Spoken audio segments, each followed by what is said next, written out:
So in this Redfin tutorial video, I'll be showing you guys how to find multifamily homes for sale here on Redfin. So once Redfin's opened up, go ahead and select your location, and then once that is done, press on search.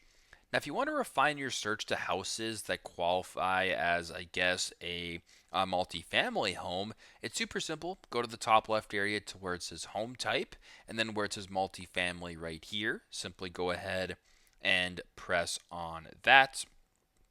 Now, once you're here and multifamily is selected, you can go ahead and press on done. Now, what you're going to be seeing here is a bunch of different listings that are qualifying as multifamily homes. You can also go to filters right here and just scroll down to the exact same thing under home type. Make sure that multifamily is selected. So, once again, once it is selected, you can go ahead and press on see homes and you can view the different options this way. So, very simple, very straightforward. This is how to find multifamily homes for sale on Redfin.